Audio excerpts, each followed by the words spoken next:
It's always good. 2 weeks. Yep. Good evening and welcome to the Monday, January 24th, 2022 Litchfield Board of Selectmen meeting. The board has just come out of a paperwork review. I'd like to call the meeting to order and ask everyone to please stand for the Pledge of Allegiance. I pledge allegiance to the flag of the United States of America and to the republic for which it stands, one nation, under God, indivisible, with liberty and justice for all. First items we have are the review and approval of consent items. We have an account payroll manifest of January 18th, 2022 in the sum of $237,611.39 and January 25th, 2022 in the sum of $57,319.55. We have a payroll manifest of January 20th, 2022 in the sum of $56,336.08 and January 27th, 2022 in the sum of $57,652.44. We have the 2022 default budget form in the sum of $7,364,547. We have the December 2021 tax collector town clerk reconciliation. We have a FEMA public assistance grant acceptance in the sum of $5,809.50. We have the Litchfield Police and Fire road race permit for September 10th, 2022. Are there any items members would like to remove from consent? Hearing none, do we have a motion to approve? Second. We have a motion by Mr. Larry, a second by Mr. LaSalle's. Any discussion?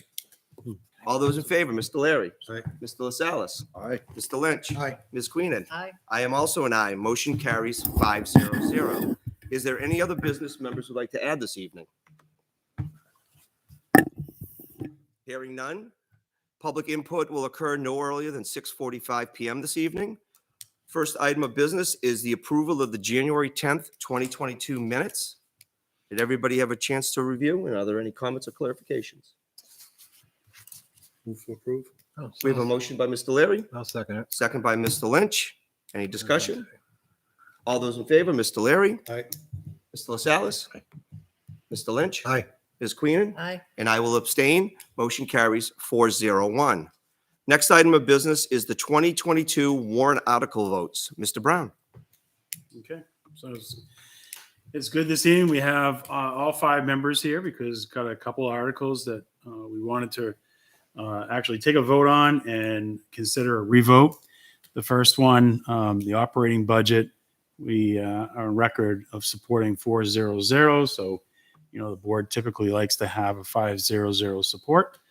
And the veterans credit, we've at the last meeting did not take a position. We had a couple members that had a would want to abstain because they could have some benefit from the credit.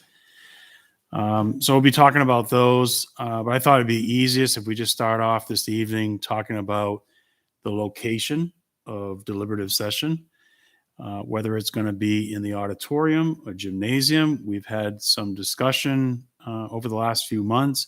I can tell you that the school department has decided they are meeting in the gymnasium. They're meeting there because they feel with COVID going on, they can have more separation. They can have better airflow. Our emergency management meeting met about a week and a half ago. We discussed this and we're recommending to the Board of Selectmen that the venue be remain at the gymnasium.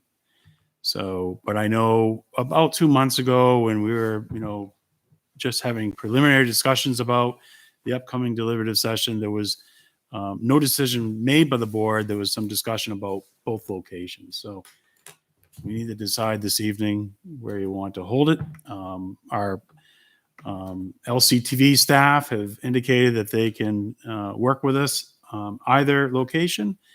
And the school department has said that we can use either location. But our emergency management team, you know, strongly suggests that we keep it in the gymnasium. I think that where the school's going first, they're in the gymnasium, just having set up and everything like that. It makes sense we stay in the gymnasium, but you make the decision on that. Does everybody agree with the gymnasium? I do. Does anybody not agree? All right, do we have a motion to have it in the gymnasium? So move. Motion by Mr. LaSalle's, I'll second it. second by Mr. Lynch. All in favor, Mr. Leary, Aye. Mr. LaSalle's, Aye. Mr. Lynch, Aye. Ms. Queenan. Aye. I am also an aye. Motion carries 5-0-0. All right, the next one is start time. So if you took a look at over the last few years, the town has always gone first, and we've called our meeting together, at 10 o'clock in the morning, and the school has gone later, either another day or later in the afternoon, and they have always gone at 1 o'clock. So there was some discussion about, if you wanted to move it up till noontime, thinking that the school would start at 10, they would wrap up at noon, people could stay, work right through it. Or if it makes sense to do what we did last year, have that break. Maybe we offer some food, pizza or something for during the transition. And then again, you never know, school could go, 2.5 hours. So I don't have any real recommendation here other than I know last year it went at 10 o'clock town and 1 o'clock school. I think having, the space between the two deliberative sessions obviously makes it, easier for LCTV to kind of break, have a break, budget committee have a break. I think Terry had mentioned that however their operation is, the ballot clerks, they need to make sure that when we call the town deliberative session together, that everyone that's in the room has gone through the process and made So sure do we they have to clear verified the that room they and have voted. them come back through? I think so. That's what Terry is saying. Yeah. Because you have two separate deliberatives. Mhm. They need to check in twice. So we have to clear them out and then have them all check back in again as town. And then But if it was continuous, we wouldn't have you to. wouldn't have to. But don't we also have to post the time of both of them? Is that what you got back from legal counsel? So you need to post a time. So you could post something saying, start at noon, or it's very difficult because you need to have a specific time. Did we clear And the last year? problem is if you say we're going to start at noon and the school's still going, then you have overlap and people can become upset. Were there any issues clearing last year, getting people out and back in? There was a problem last year with getting people to check back in because they were like, well, I already checked in. Yeah. And it's tough for the ballot clerk that's sitting there. We have all new people. So it was tough for them to, take that, I already checked in. Well, you gotta check in again because, I gotta show you my license again. And so they get a little upset, but it's two different sessions. They have to check in twice if we're not gonna run it, right, Continuous. right after the other, yeah. Thoughts? It's okay if it starts later than the posted time, correct? Right. So if we posted it at 12 and we didn't start till 12:30, there's no harm, no foul. That's correct. Well, I would say post it for 12. And if we start at 12:30, it's okay. Just a question on that, and it's not, to set it up for the video guys, would it be better if we had the two meetings on the same day? If we start in the It's- morning one and the I believe it's afternoon easier for them to have the same meeting on the same day. Yeah. Yes. It's easier for them to One manage. setup. Their equipment's already set up. It's so much easier for LCTV. that. Right. So if we start at, let's say, who wants to go first this year? That's always been a question. Yeah. Okay. Have you talked to the school whether they'd like to go first? They're going at They've 10. already They've already stated they're going yeah, at 10. and they've already voted to go first. It did. Yes. And what time is there going to be? 10? They're starting at 10. Do it at 1 for us. Gives everybody a chance to get a break, Well, if we get a break, we got to clear the room and everybody's going to check back in. That's the discussion we're having right now. If we do it, we do it together. We say we start at 12, right? Yeah. Even if they run 20 minutes long, we can start right after them. If we post two different times with a delay, they got to clear it and get everybody back in. Okay. So, I mean, for the residents, continuous is probably the easiest. It just, the only thing, it becomes a little frustrating for some if they just want to be there for town business Mhm. and the school goes over. But typically from, I think you guys all there. I mean, from what you see, the people that come are the ones that are interested in both school and town. Yeah, they stay for the duration. I make a motion, we post it for 12 o'clock. We have a motion by Mr. LaSalle's. Second. We have a second by Ms. Queenan. All those in favor, Mr. Larry? Aye. Mr. LaSalle's? Aye. Mr. Lynch? Aye. Ms. Queenan? Aye. I am also an aye. Motion carries 500. Give up our lunch at Day of the Dead. We'll go after. Okay. We're still gonna go.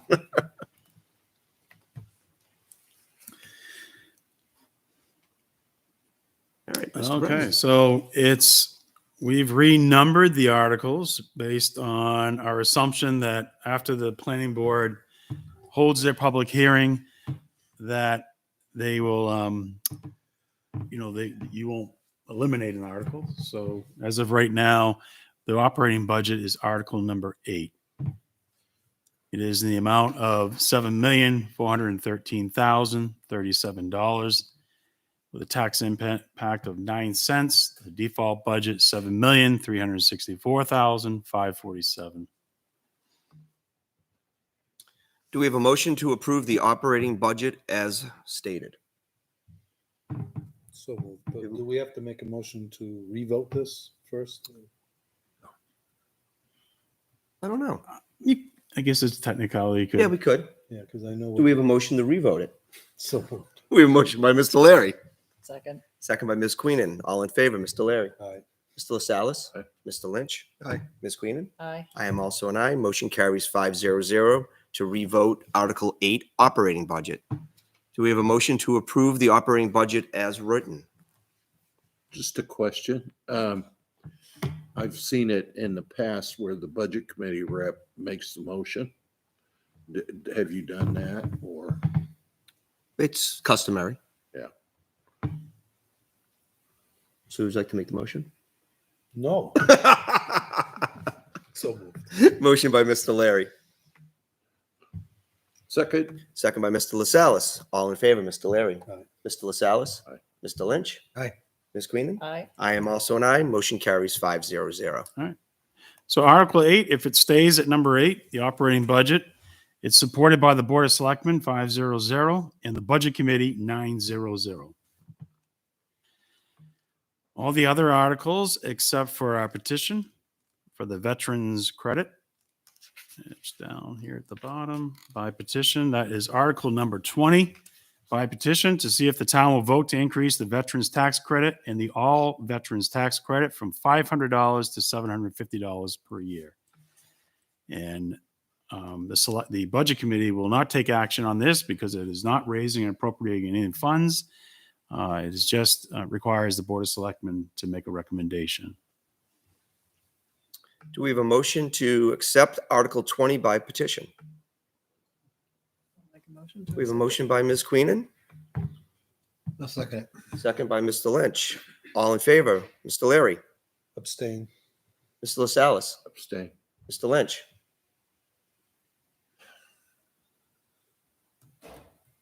Ask the question again. I'm reading something else at the same time. This is the veterans. credit. Veterans credit. Do you, Oh, I'm for it. Ms. Queenan? Aye. I am also an aye. Motion carries Thank you, 302. I apologize. Yes, Mr. LaSalle and I are veterans. We Yes. can't vote on this. That's right. Thank you for your service. Okay, so Bill Kevin in.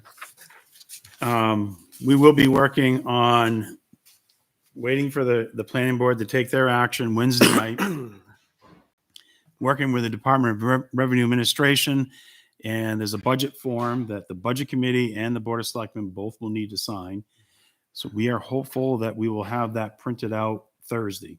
Good. It needs, everything needs to be finalized and DRA needs to, put their stamp of approval on it before we can print it out. Otherwise it's printed out with draft, written all over it. So So Thursday, hopefully we'll get word out to you. You can get in here and sign the operating budget. We just had the default budget this evening that you signed. The warrant was in there. You can sign, but the DRA form is not available till Thursday morning. Will everybody be around sometime on Thursday? And again, Or the Friday morning? or Friday morning. I mean, we're gonna try to post sometime around 2:00 Friday afternoon. The law requires us to post Monday, but we like to have it all posted at the voting place, town here, and like in the afternoon Friday.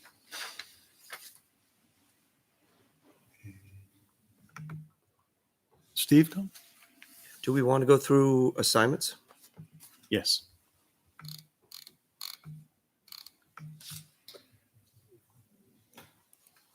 That's not on the agenda. BD. Under business. Other business? Under business, it says B, and then the D below that is assignments. We have to figure out who's going to speak to what articles at deliberative.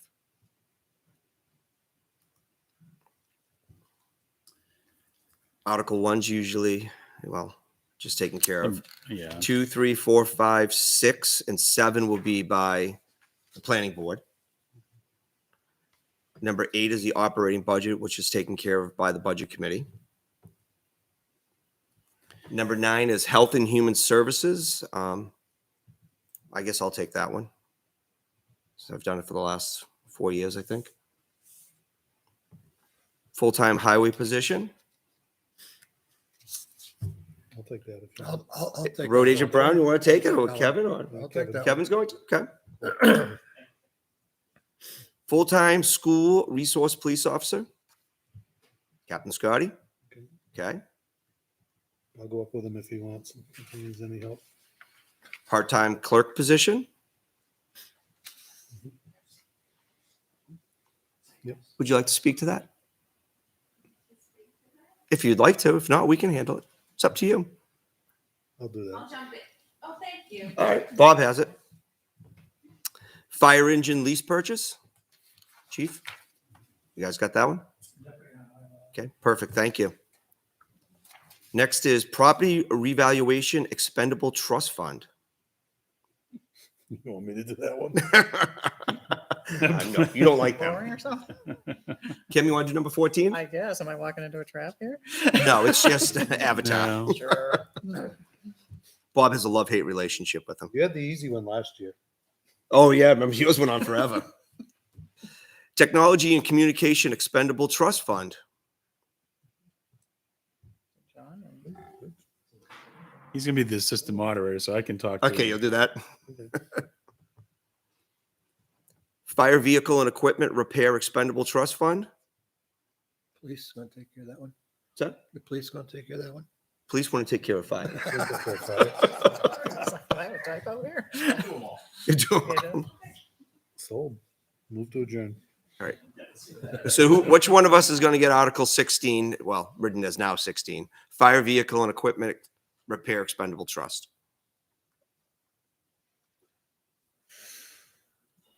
I haven't done anything yet, so Okay, that's a good one. 16. 16. You want that one or I'd take it if you don't want it, but if you want it, go ahead. I don't feel strongly either way. Yeah. So Yeah. That's kind of how I feel. Well, it's a good insurance policy if for whatever reason the fire engine lease doesn't go through. Yeah, we To need get that this- to At repair. least get this through. Yep. Mhm. Yep. Article 17 is the Public Works Expendable Trust Fund. What do I do? Well, I'll grab that since you're on. That's fine. Then we've got 2 conservation ones in a row. Kevin is our conservation guy Yep.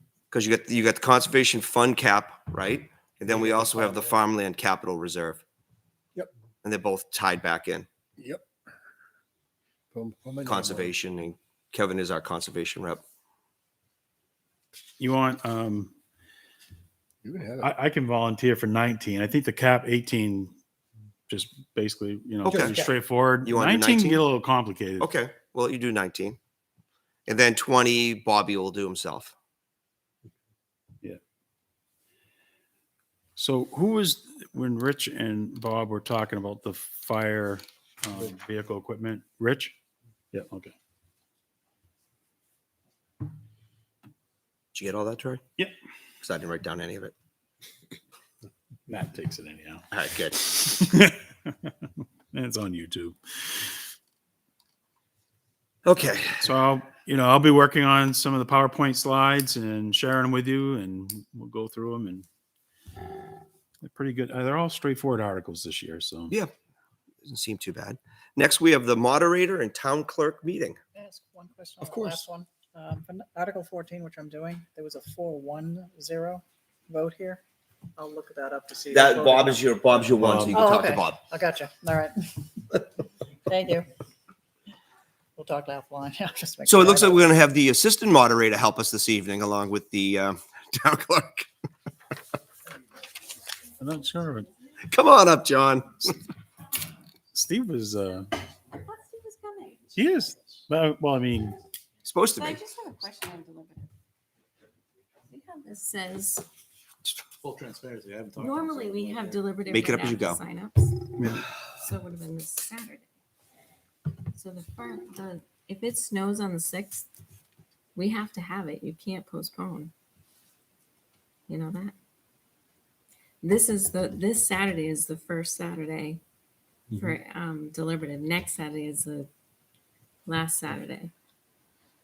Because I thought it was kind of normally when we do signups Saturday morning, I give everybody the results of everyone that signed up. So it should have been this week and next week. no, that's 2021. Right, but it's still the Friday after. It's still the Saturday after the Friday that for signups. Like signups would have been the signups end Friday at 5:00. Mhm. Saturday usually we had our deliberative would be the first day for deliberative. The second one would be next Saturday. And we used to go to the first one, and then school did the second one, right? Didn't they always take the Yes. later date? So it was. So this year, we're both taking the later date, it looks like. which is fine. Yeah. But if it's a Snow day, we still have to have it. if it's a snow day, I think and it's going to snow. Supposedly, it's going to snow Saturday anyway. So Yeah. we just planned ahead. We had foresight. See, Yeah, I knew it was going to work that way. So it's on the 5th. Yes. Deliberative Yep, 5th, yes. deliberative is the 5th, but we'll have Friday is still the deadline for people to sign up, so we'll know on Friday, and I'll send that out to the board. And John on Friday. Yeah, I think To that's let last everybody year. else. That's what you have there is 2021. The 2022 NHMA SB2 is Saturday, February the 5th, 2022 is the earliest date to hold the first session of town meeting. And Saturday, last day to post and publish. So Saturday, February the 26th, is it? Is the last day For what? to hold the session. Tomorrow. So we could have it any time between the 5th. I'm sorry, the 12th. So 12th. Saturday, February the 12th is the last day to hold first session. So it's the 5th or the 12th. So we're going the 5th If something happened, we could do the 12th if and needed. we could go the 12th. Weather. Depends on the weather. Right. But in the past, in this town, when we say the town's gone first, the school's gone first, we flip and all this, I believe that there's been times when the town will take the first Saturday and the school will take the second Saturday, and we flip those, which leaves you open to whoever's going on the last Saturday. I don't know what you do about a snow date, Right. and they have done that, before. So So I think it's really smart that we continue to combine our deliberative sessions and always hold it on the first available Saturday. Because it gives us a backup. It does. Okay, Mr. Brown. Well, we just, typically we will meet with the moderator and the town clerk at this point in time, go over the warrant articles. But I think everything this year is, pretty straightforward. Going to be the same operation as last year as far as setup. It's going to make it easier that we are holding it the second year in the gymnasium, so that won't be new. I don't really see there being any issues that this is our time to try to bring them to the board's attention if there's something that we need to be prepared for. All good? Yeah, I'm all set. Probably just gonna do the setup the same as you're gonna have an area for unmasks, and are they gonna make it mandatory for masks? Do we know Well, if that's la- what's The gonna school said they be? couldn't do that. They were gonna have an area like they did last time. Yeah. Yeah. They were gonna Okay. follow the same. They said they were going to highly recommend it, but we Highly didn't do that recommend. area like we had last time people could sit in. At least that's what was talked about. Yeah. That's what I Yeah. understood. That's what we talked about emergency management. That's right. Okay.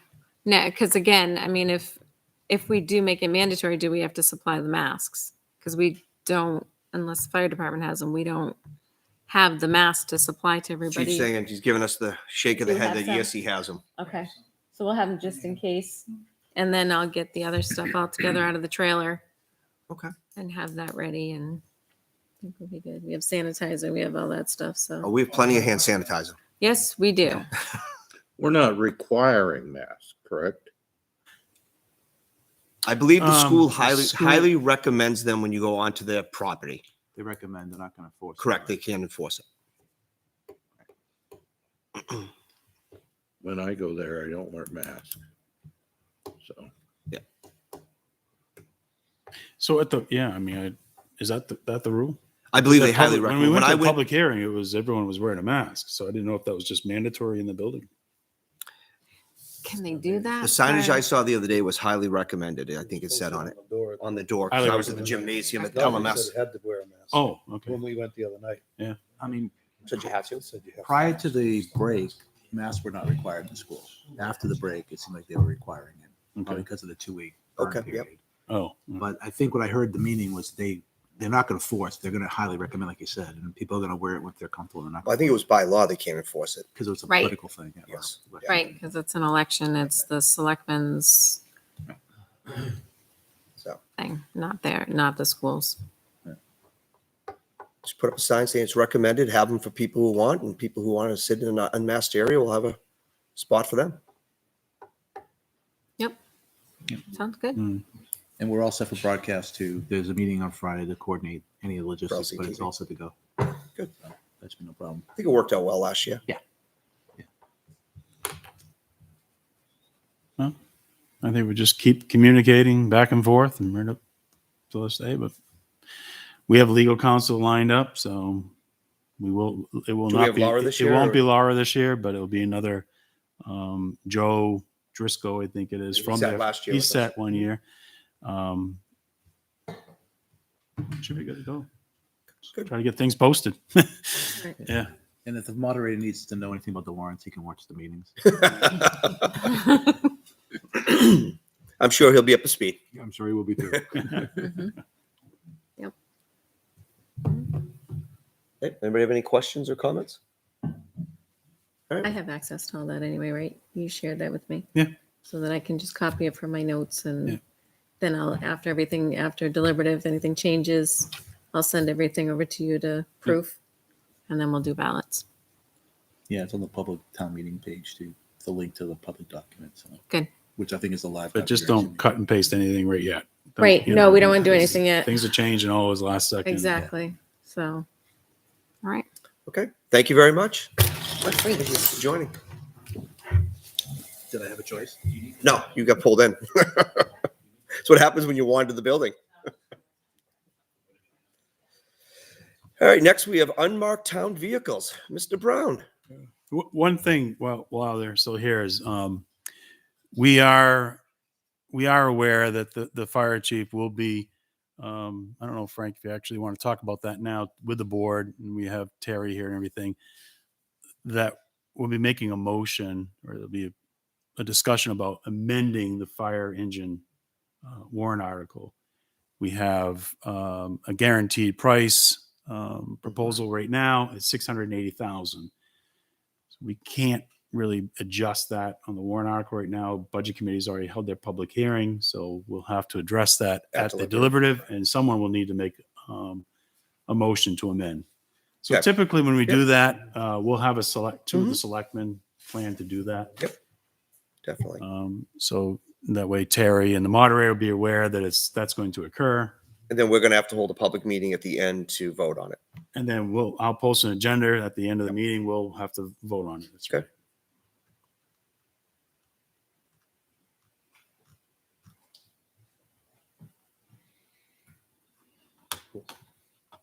We can make that work. Yeah. All right. So next we have the unmarked town vehicles. So at the last meeting, we had a citizen discuss with the board during public comment. They had some concerns about town vehicles being unmarked. The board had some discussion. It asked to have this brought back as an agenda item for this meeting. I had reached out to the police department, the fire chief, and asked both the acting chief and the fire chief to provide the board with a written explanation as to which vehicles we have in both department that are unmarked, why that practice is in place. I think you've all received those memos. I also was found today, and I shared with the board a memo I had written 2 years ago about the same time. At that point in time, the discussion was only the fire command vehicle. So it circles back to, I've asked both the acting chief and fire chief to be here this evening to answer any questions you have. But in summary of what they both wrote was very similar in their remarks. That you'll find that one and foremost, that in the police department, we have 3 vehicles that are unmarked. Those are for the police chief, the captain, and the detective. We have in the fire department, the fire command vehicle, which is used by the fire chief. All these vehicles are assigned to town personnel either through an employment contract or an agreement with the position that they hold, as for example, the detective. And these vehicles are given to these employees first and foremost because they are on call 365 days a year, 24/7. So they need to have these vehicles at their disposal whenever the call is made, and they need to respond. The vehicles are all equipped with emergency lighting, radio communication. You saw in the memos where they list out all types of equipment that's in these vehicles. And whenever you have a vehicle like this assigned to the personnel, we have either by contract or agreement assign these vehicles to them, and they are also allowed to use them for their personal use. We sort of put a restriction of about a 50-mile radius, but it's not uncommon for these vehicles to be used as they're commuting back and forth to work. They may be having to go to a doctor's appointment. They may pop into a grocery store. They may have to go to their bank. They may have to pick up their children, their wife, their spouse, or something. And so this all happens commonly every single day. And again, the reason is we want these chiefs to be able to have that vehicle and respond at an instant. It seems to be in my discussion with the chiefs is that this is the standard. So we took a look at around what's going on around communities around Litchfield, and it's very common that these vehicles are unmarked. And some of the comments that I learned was that this is done, one, because sometimes in the example of the police department, all these vehicles are used. They're working vehicles as well. So they might be doing investigative work. The police chief, the captain, the detective, they all do undercover investigative work. So that is one reason they're unmarked. Two, we've had incidents where we've seen other towns that these vehicles, when they are marked and they're parked outside, either in a private parking lot, at their home, wherever, they can be marked and be vandalized, and people are looking to try to break into them. They may know that there's equipment that's in those vehicles. And by having them marked and clearly identified can create more of an opportunity for people to commit those types of crimes. And also, as you know, I don't like to be extreme or anything, but in today's times, every time you turn on the TV, you can see that our public safety employees are constantly under attack. And when we have these vehicles being assigned to them, being used for their personal use, transporting their family and loved ones, and just doing their day-to-day duties, we really don't want them clearly marked and identified and unfortunately become a target of any unwanted crime. So those are some of the highlights that I receive input from both the acting chief and fire chief, and I share those reports with you. Again, you know, we've had this discussion a few times in the past year, in the last couple of years, and I'm glad that we're here and we're all face to face and we can talk about this and hopefully make a decision and move on. Any points you guys want to interject that Mr. Brown may not have captured? I think Troy's pretty much summarized our feedback, and you have our feedback, so. So if I may, Of course. so just a couple other things. These cars are utilized by us on a fairly regular basis for like Granite Hammer. We participate in Operation Granite Hammer with the Hillsborough County Street Crimes Unit. So it's not uncommon for me to throw the keys to my car or the chief to throw his keys to his car to the guys if they need an extra car and go take care of business wherever they're doing their buys or their drug interdiction or their warrant sweeps or what have you. So these cars are used quite a bit. Question that I have. Most of these towns, they're saying the chiefs live either into town or very close to town. Okay, that's my feeling. This vehicle that we're talking about was a command vehicle. It's supposed to be in town or close to town. And that's what it was for. Okay. If the vehicle we're getting now is not going to be a AKA command vehicle just for transportation, I don't see any reason why they could not mark it somehow. Just to say town seal, that's it. Now, grant you, I do know I've taken my town car, okay, to pick up stuff that I had to do when I didn't have a vehicle when I worked here. But very seldom did we do that. We always went home and got our personal cars. And yeah, I was on call a lot, okay, for years to go out to calls. And I used my own vehicle 99% of the time. So I'm just saying, okay, I don't agree. We have a very small department, very small. I don't see any problem if we put a town seal on. If it's parked in a parking lot because they're going shopping somewhere with a group, you shouldn't be there in the first place. You should not be using that vehicle for that. Okay? If you're picking up somebody to go here, you schedule, he's part-time, you can schedule around that.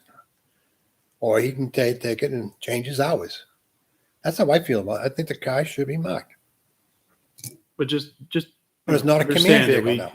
we have employment contracts that clearly state that the vehicles will be assigned to them and can be used for work and personal reasons. There is a 50-mile radius, regulation on that. Well, you know my feeling. Okay, I understand the police much more in their cars being a little incognito because of the type of operations they're on. But we are the red light guys, you know what I'm saying? Different operation.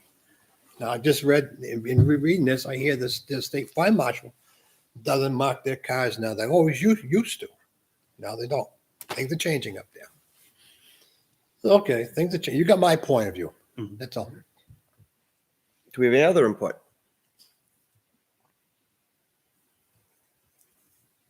I've always felt they should be marked, but that's my point of view. I understand what Captain Scotty's saying. That's something I hadn't thought of. They do that all the time. I'm familiar with that. Yeah, I think there's a distinct difference between the police and fire. I would agree that police cars I can understand why they would not be marked. But I don't think that holds true with fire vehicles. I don't see anything wrong with a town seal,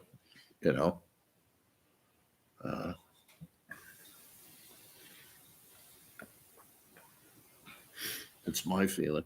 I mean, I'd like to be uniform across departments, and I don't see what the benefit is of having it marked. I mean, right now, to go do it, we're gonna have to spend money to go get it done. What is the benefit of spending that money? We got the seals. Yeah, but it's still gotta be applied and put on and so forth. I mean, it could be a couple $100, a couple grand, depending on what you do to it. I just don't see what the benefit is of having it. It's already not on there. The question that I had to that is, who authorized to de-seal it? Was it Board of Selectmen I do not know. or was it the chief? So there is no policy. And from what I've gathered from speaking with former members of the department, former chiefs, and Deputy Nichol, is it's always been at the discretion of the fire chief. Some have had less lettering, some have had more. And to your own point, Kevin, the fire marshals have gone away from it. There's a lot of money tied up in that car in equipment. And, you know, one simple thing like a portable radio is stolen. That has not only an impact on us, that has a significant impact on the police department because their frequencies are there. That's a big safety issue for them. So I am aware of a couple of instances. I shared one where items were stolen out of a fully marked Bedford command vehicle several years back, and it happens. And you know, I'll just remind this board that 2 or 3 years ago, right around the time that the last memorandum was put out, a resident came in here with pictures of the vehicle that I am assigned at my residence, at my other place of employment on multiple occasions. That for me is a safety concern. That for me is borderline stalking. So there are true safety concerns. And the world hasn't gotten any better since that time. So I am not comfortable with it being marked to the extent it was. I don't use the vehicle excessively personally, but I also don't want to be constantly getting barraged with, why was it here? Why was it there? What's it doing here? What's it doing there? And I can tell you, I had a conversation with a chief today who lives a ways out of the town he works in.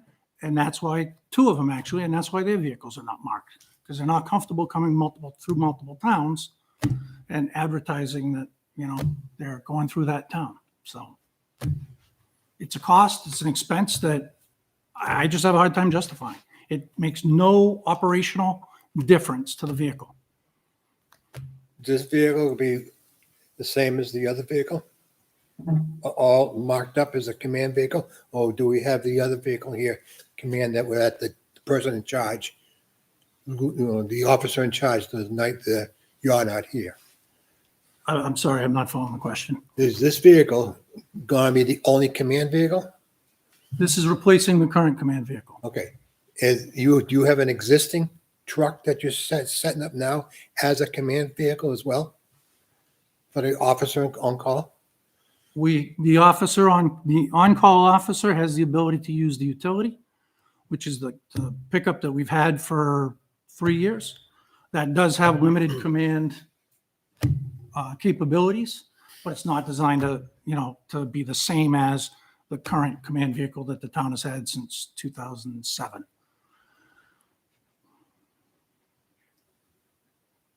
Some of the concern that we've had with this, Frank, is if the vehicle is in Manchester or wherever it is, or Bedford or wherever, and there's something on in Litchfield, whereas it is a command vehicle, it should be in town and ready for the on-call officer. There's only 2 of my 8 officers that take the vehicle, and that's sporadic. So they don't have to. Quite candidly, I haven't pulled them, but I would guess if they had to, that there would be some hesitation or reservation there because of the inconvenience of having to go get it and swap it out in the morning when they may leave for work at 5:36 in the morning. They now have to find time to get down, swap out the vehicles. So, and to the point of where it is, that was the whole purpose that I understood the board put it in the most recent contract, the same as the language the police chief and the captain have, was so that it is. And I can tell you that if there's any significant incident or anything that remotely sounds like a significant incident, it is on its way, because I do leave my home. I do leave my other employment. And I may not get here. I may turn around. I maybe get a phone call from the deputy or whoever the on-call is saying, yeah, we're good. You don't need to come. And I turn around. Many times I'll be monitoring it. I'll get halfway here, half not even. And it's very de-escalated very quick. It's not what was actually dispatched. I'll turn around and they don't even know that I've started my journey down here. So in regards to whether it's at my other place of employment or not, we had an incident 2 weeks ago. I didn't have it. It was at home. I had to drive 20 minutes home to get it to start down here. And by the time I get home, again, it wasn't what it was dispatched as. So that was 40 minutes of my time that, I don't want to say was wasted, but so. Yeah, I personally feel they know their department and what the safety requirements are better than any of us sitting here. I mean, they do it for a living. They're connected with other enforcement agents, public safety people. They know what the standard is for it and which way we're going, especially in the environment we're in. So I'm very comfortable taking the chief and the captain's lead on how we should do this. The police is a separate matter because they use it for undercover and stuff like that. That's why the state's doing their fire marshal stuff undercover or whatever they're doing up there now. I know the towns that I've worked in, they always wanted the cars to be marked. Okay? Where they wanted it. These towns here, they're a little different. But some of the towns, no matter where you were, but most of the chiefs lived in town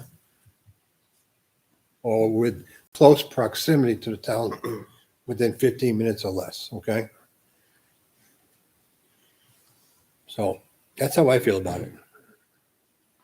You think the seal is a target, right? Mhm.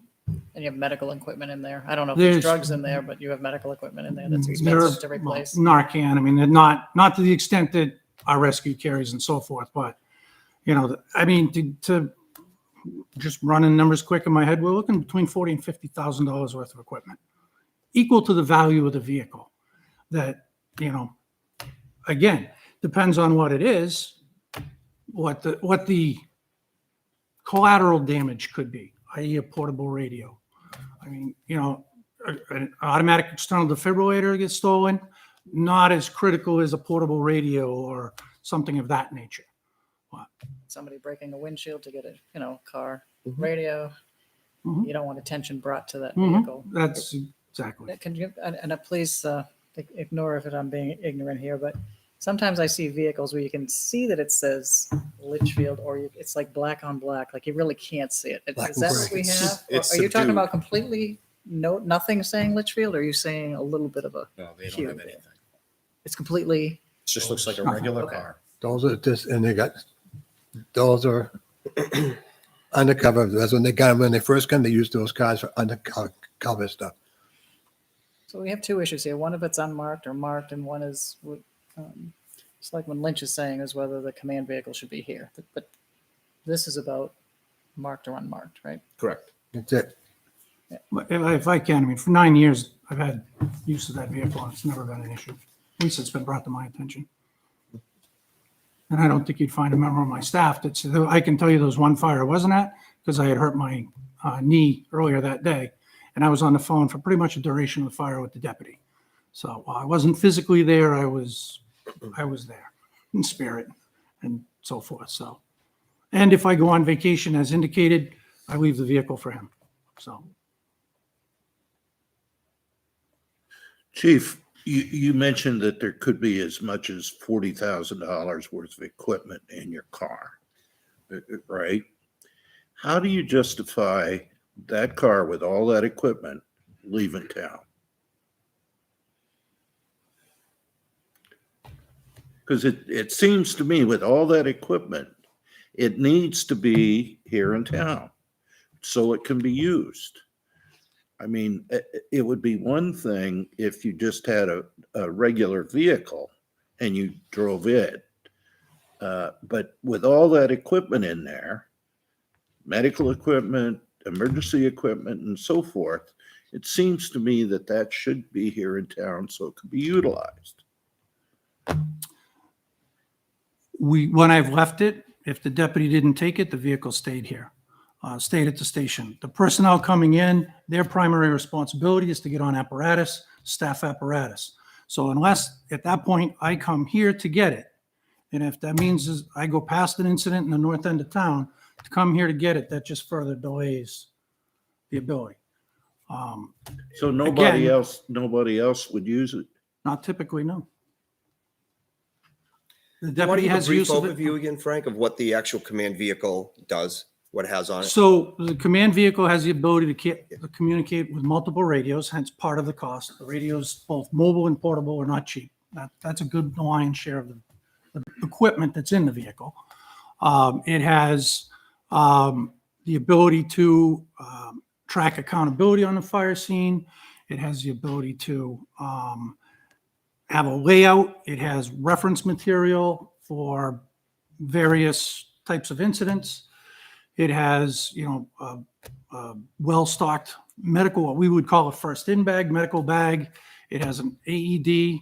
It has a multi-gas meter. It has one of the oldest, actually, thermal imaging camera. So a lot of what's in there is secondary stuff. It's not the newest piece of equipment. It's not quite dead yet, but we're going to, if we get one more use out of it, whatever, it's there. And on occasion, the multi-gas meter has been used as a backup meter or as a additional meter at an incident. Nothing in that vehicle, other than the ability to manage the incident, isn't already on one or more other vehicles. It has spare portable radios in case we're working at an incident and we have a community such as Manchester and Nashua come in who are on different channels. It's easier to just hand them a spare portable than it is to try and cross communicate. So none of the equipment, it's all first line equipment, but none of it is the only piece of that equipment we have. Thank you.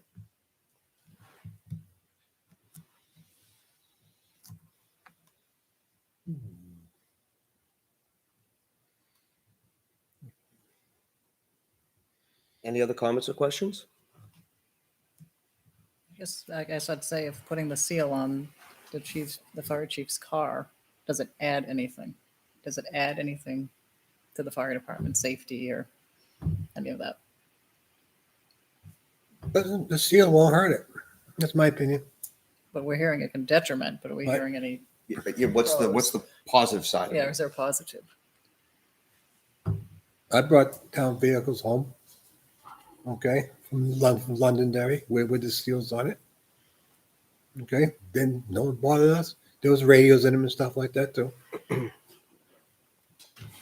Now, I did not have the total amount that they have. They're saying they have the spare portables in there. If that car gets to the call, they can hand it to the other towns to help out. But they should be, I think, in the engines that are going to the call first. They get there first. We've got spare mics, stick them in there. That's my thought, okay? Everybody runs the boat a little different. Did I read it was on the plate somewhere? That it's The owned by plate the is town? the government plate. Okay, so it's marked Yeah. that way. It's marked that way. No, the police vehicles do not have government plates. But the fire does. Yes. Okay.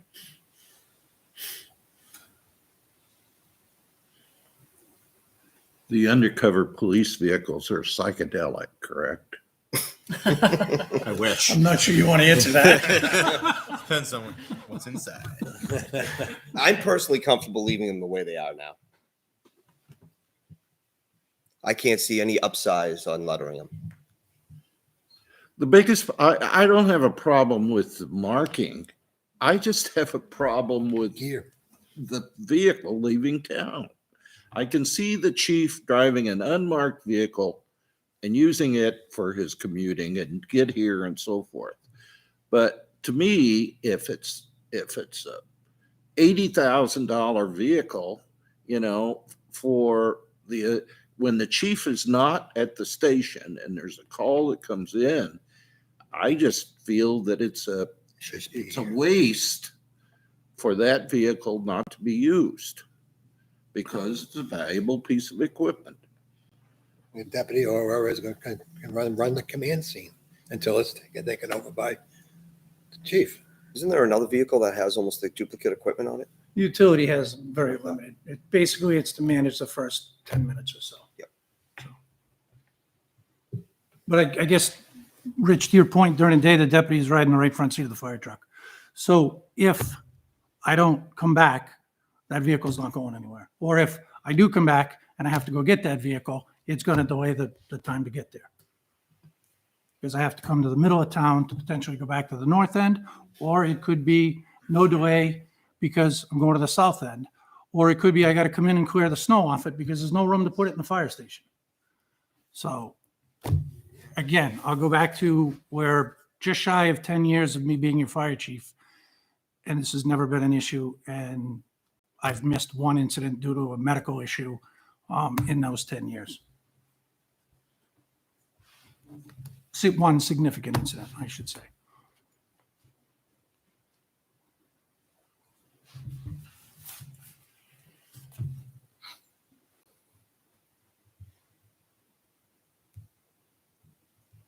We discussed a possibility of a command vehicle similar to the ones that the police drive as well. Have we thought further about that? I don't think so. I think we went to the pickup truck. I think you're referring to an administrative vehicle. Bob. Yeah. Yes. Yeah. I know we've talked about it. I think we spoke with you about it. But at that, it still gives you the same predicament we have now. If you have to go and clear the vehicle off for it, if you're on the north end, you have to go all the way to the middle of town to get back to the north end. So from a standpoint of getting to the scene faster, I mean, does it really gain us anything other than adding more cost by buying another vehicle? That would be my take on it. Yeah. It's just adding an unnecessary vehicle. Mm-hmm. And after 10 years not having an issue, I mean, once again, I can't see any upside on having it lettered. It seems like there's more downside than anything. It was leathered. When he got here, it was all, he took it off. I don't know what year that was. That's all I know. 2018 when we had some major body work done to it, which took about half of it off to do the body work. So rather than add it back to Okay. and incur the cost of adding it back to, it was cheaper to take the rest off. And again, it hasn't been an issue in that 4 years at this point.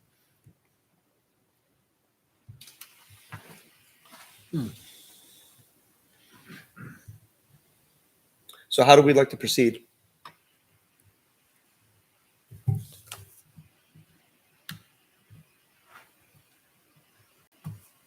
I'm going to stick to my guns. I still think it should have a light marking to it. Command vehicles, company vehicles, they all have markings. They bring them home. And they got all kinds of expensive. We're hearing that most towns in the area do not do it. Well, This I day and know a lot age. of towns that do. That's what I'm saying.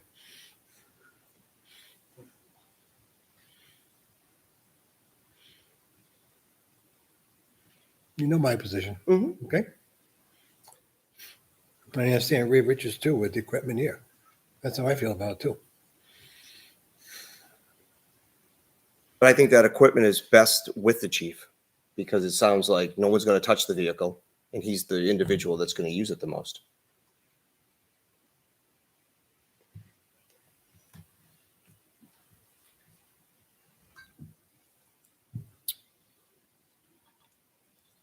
All right, I'll make a motion that we keep the vehicles in discussion unmarked. Do we have a second? I'll second. We have a motion and a second. Do we have further discussion? I think it's important that we keep everything the same, no matter how we decide to proceed. Mm-hmm. Boy. We have any more discussion? All those in favor, Mr. Leary? I'm going to vote yes. Mr. LaSalle's? Nay. Nay. Mr. Lynch? Ms. Queenan? Yes. I am an aye. Motion carries 3-2-0. Thank you, Chief. Thank you, Captain. Appreciate all your input and all your help in this. Absolutely. Scotty, you got a different color shirt. It's not blue all the time. Okay, next item we have is the Personnel Policy Amendment. Mr. Brown. This was introduced at your last meeting. I brought this to the board once before, a couple of years ago, when we had an employee submit their resignation with very little time, very little notice, less than 24 hours. And then over the last 6-8 months, we've had a few employees submit their resignation, again, not giving that common courtesy of a 2-week notice. And I've been, at the last event, I was actually approached by a department head saying, I wish that there was something we could do to try to at least, if there's anything we can do, and we can't force these employees, but a 2 weeks notice is, very valuable for planning for the vacancy and getting the recruitment process moving. It's just very valuable. And I can attest that anything less than 2 weeks can be very disruptive. There's not a lot that the town can do to require people to give a 2 weeks notice, but there is one area that I had pointed out to the board that we have in our union contract, that if any of the union employees, and this is something they agreed to and the towns agreed to, is that if they do not provide a 2 weeks notice, that when we pay out their balance of earned time, it's reduced to 50%. The non-union employees do not have that provision. And I'm suggesting that the board amend our personnel policy to have that same policy, so that if you don't give a 2 weeks notice, your earned time payout is reduced by 50%. Now, in our personnel policy, there is a provision in there that does allow selectmen to grant waivers. There's obviously there's times when less than a 2 weeks notice could be justifiable, and and the board can act on those situations on a case-by-case basis. So if the board were to approve this, I know that, there's some concern about earned time, that is their time, and, to give some adequate notice. I'm looking at an effective date of April 1st, 2022. Just enough time to, let people know that this is a policy change and that a 2 weeks notice is required, if you're going to cash in your earned time at 100%. Okay, thank you. Any comments or questions? I feel comfortable with the change. It's consistency. It's good. It's very consistent with the union. I do sometimes feel the way that Selectman Larry does. People have earned it and they should get paid for it. But I look at it that they should have the courtesy to give the town 2 weeks. But it is just that, it's a courtesy. It's a courtesy. It is a Yeah. courtesy. And we do have the power to give a waiver if we choose to on it. So it does give us flexibility also. There may be underlying reasons for this to be a Of course. faster departure. So I think it gives the flexibility and it gives us consistency. I agree. I make a motion, we accept the policy change. We have a motion by Mr. LaSalle's. Second. We have a second by Ms. Queenan. Do we have further discussion? All those in favor, Mr. Larry, No. Mr. LaSalle's, Aye. Mr. Lynch, Aye. Ms. Queenan. Aye. I am also an aye. Motion carries I understand 4-1-0. I do. Squeaky, yeah. Next, we have the annual approval, the credit card policy. Mr. Brown. Last meeting, I introduced and did an overview of the credit card policy. So the intention being that we, did the introduction, to give a quick overview of it, and that this evening we would vote to approve it. Just an annual review when you're voting to approve. It's just approving a review. That's all. And I was absent last meeting. We didn't make any changes to it, right? To the No dollar changes. We went values. through all the different, overall, the Adds town to has a their value. $30,000 credit. And based on the volume the departments use in purchasing, everyone has their own credit limit. And that's listed there as to who has. And those, they're the same as the last time we took action on this. Yep. I haven't changed at all. Do we have a motion to approve the credit card policy as stated? I'll make the motion. We have a motion by Mr. Lynch. Second. We have a second by Ms. Queenan. All those in favor, Mr. Larry? I just want to know what are all these Day of the Dead purchases? That being said. Taco Tuesday, right? Saving money that way. Yes, saving the town money. Very good. Aye. Mr. LaSalle's. Aye, with the provision that I get all the points. Mr. Lynch. Aye. Ms. Queenan. Aye. I am also an aye. Motion carries 5-0. Good one. That moves us on to the fund balancing policy. Yeah. Mr. Brown. And again, we reviewed this last. Good night, guys. Take care. Appreciate Not it. for nothing, Be but well. why'd they stick around for the credit card? Now they're going. They're going to Day of the Dead. That's Tuesday. Okay, the fund balance policy, again, we reviewed this at our last meeting. It's a good policy to review at this point in time because, a deliberative session, I'm sure we'll have some questions about the use of the unassigned fund balance. Our policy that we have in place right now has been reviewed and adopted by the board for many years. It's required by state law. Our guidance, on ourselves here, kind of self-imposed, is that we're looking to have a range somewhere right around the 9-10%. That's what and right now, the last time we set our tax rate, DRA does a calculation, and our right now the unassigned fund balance is retained is about 9.62%. So we're right. It hasn't changed that much over the last few years. It's gone up a little bit. And I think we've done a good job using the unassigned fund balance for those one-time capital expenditures. At the same time, having the fund balance grow. We've stayed right in that range of 8 to 9%. So as of right now, again, when we set that tax rate, the calculation is done. We currently have an unassigned fund balance of $2,430,296. And this, it's unassigned, it's not restricted, it's not dedicated for any purpose, but primarily what this town uses it for is cash flow as we, pay our weekly payrolls and accounts payable. We also responsible for paying the school's operation for our portion of the tax burden. And those checks can be anywhere from $1 million to 1.5 every month. And of course, we pay the county tax once a year. So we use this money as cash flow because we only collect taxes twice a year. And in between collecting those taxes, we try to, Cash flow. we don't try to borrow any money, and we keep our cash flow going. So, Okay. Do we have any questions or comments? Good one.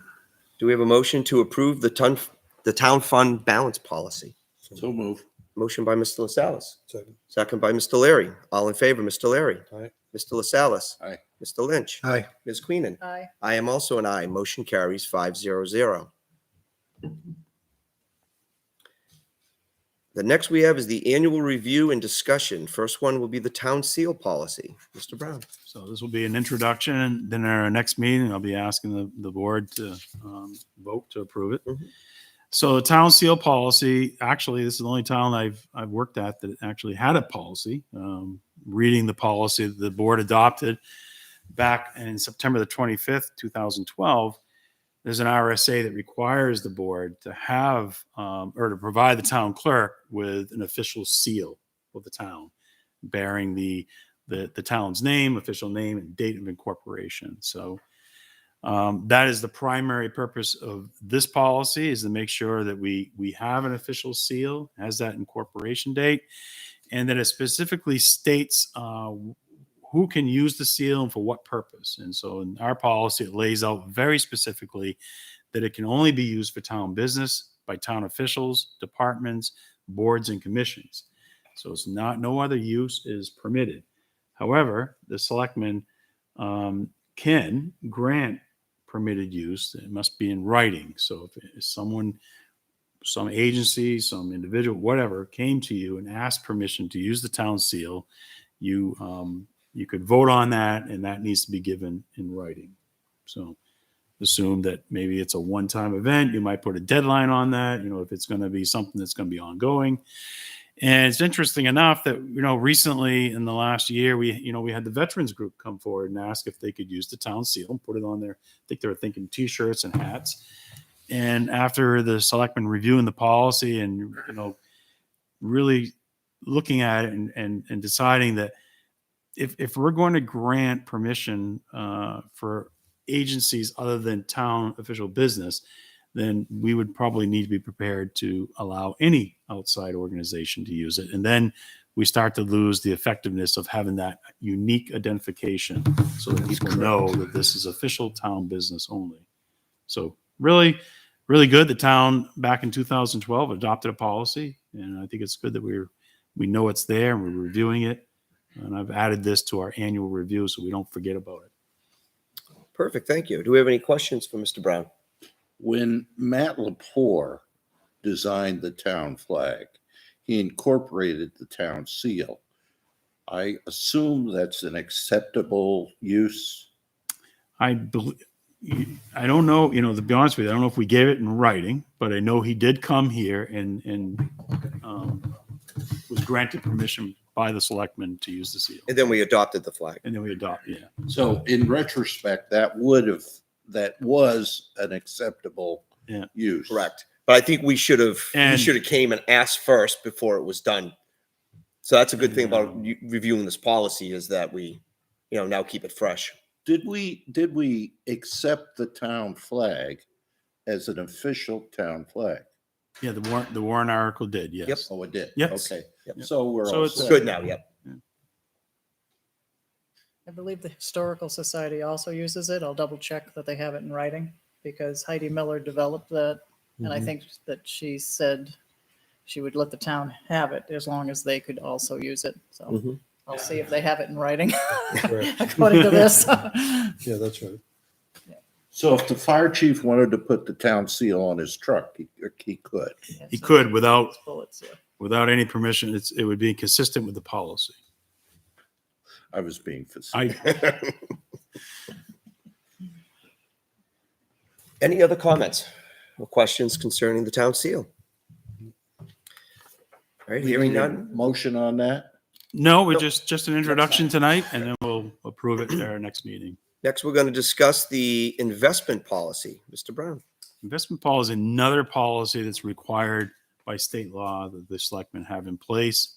Its primary purpose is to lay out not only compliance with state law, but also to preserve the principle and liquidity of our cash. So it gives direction to our town treasurer. With this policy, we don't make long-term investments. The investments are usually pretty much just 30-day, 60-day, 90-day CDs, and because we obviously need to always preserve the liquidity of the cash. Also, we're not able to make investments in anything that is risky. So the limitations really are savings accounts and CDs.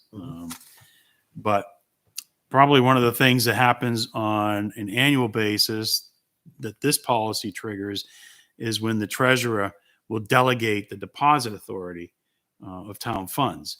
And, Terry's here, and she once a year when she makes her appointments, you'll see that this form will come in from the treasurer and the selectman will sign it, and it delegates that authority for Terry and usually another member or two of her staff where they're authorized to make deposits on behalf of the treasurer. Now, the trustees of town funds, how are they in this loop? This, what? I'd have to go back and take a look at it. This seemed to be more driven towards the town treasurer, because I believe I could be wrong here, but the trustees have their own financial guidelines, I think, that they follow because they're separate from the selectmen. And so this doesn't cover them. No. Do they have their own? I'll reach out to John Poulos, and I do believe they do have their own guidelines that they follow. But let me reach out to him and ask him how that's governed. Right here on the scope, will tell you right there. It's only like 1 or 2 lines. It says scope. For the escrows and performance bonds. See where it says scope, like at the top there? It says it does Oh. not cover that fund. Public funds held in custody of the town treasurer. This does not include funds held by the school district, library trustees, or trustees of the trust funds. Okay. So those three entities, they oversee their own funds.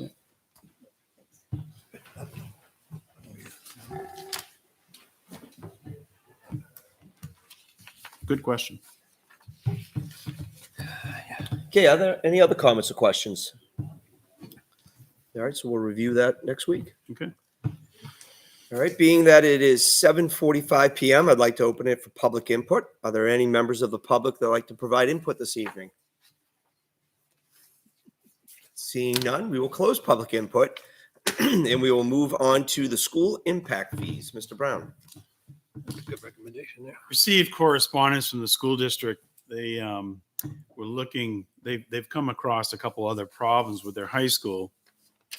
One is inadequate water pressure, and they need to install a booster pump and increase the size or capacity of the intake piping.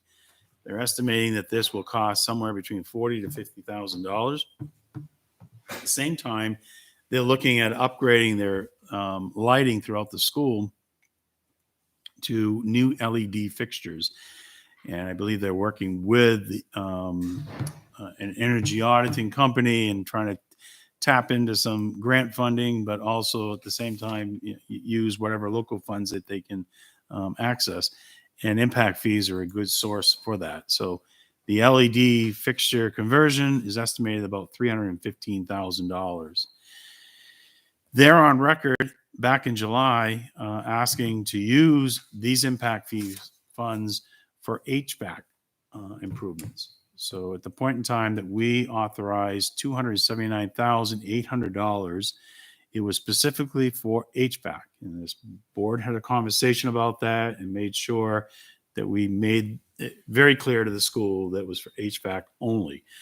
That's what's prompted their letter to come back to you, asking to increase the authorization of their original request back in July to increase it from HVAC uses for this water pressure issue and for LED light fixtures. So they'd like to be able to use the impact fees, however they fit into their financial, model. Again, when you're using grant monies and this and that, you mix matching funds. So all three of these projects might use a portion of impact fees. I think that's what they're trying to get permission to do. At the same time, since July, we've taken a look at what the available funds are, and the $279,800 was an amount that was set back in July. We now pretty comfortable saying we have $315,000 available for them to expend today. So if we release these funds, they're only going to be used for HVAC, water booster, intake piping, and energy efficient Right. lighting. They can't be used for any other Right. project. And we haven't released it. So you authorize the release with these specific purposes. They'll go out, spend the money, and provide us with receipts, and we will reimburse. And any money So that's as of left right over now, gets we- returned Yeah, to the impact fee. it will stay in the impact fee Okay. account. Okay. And as of right now, I believe they have not sought reimbursement for the $279,800. The money that we released wasn't that for the middle school HVAC? No, that was the high school. Back then, I thought it was the middle school. they just talked about the middle school just recently. They're doing the middle school. Now they're talking about the middle school. I think it was a Warren article, I think. Yeah, well, I cut and pasted the minutes. So way down there at the bottom. Authorize the lease of school impact fees for HVAC capital improvements at LMS in the amount of $188 and CHS in the amount of $279,800. Okay. So it's a So there's combination two of both. impact fee Okay. accounts. Okay. And yeah. So CHS, they did ask for the $279,800. Good memory, Bob. Good job. Troy, do you have any understanding of how they're using their ARPA funds? I do not know. Because it would seem to me that they should spend their ARPA funds before the impact fees. they have a use. Well, the impact fees expire. So some of these fees, every 6 years, if you haven't spent them, they return back Okay. to the original payer. That makes a difference. Yeah. We've had to give them back over the years, building stuff. I think the only one they give back is for GMS, right? For the elementary school. Mhm. Right? Everything else stays with the town. Yep. And that you have to wait 6 years to request.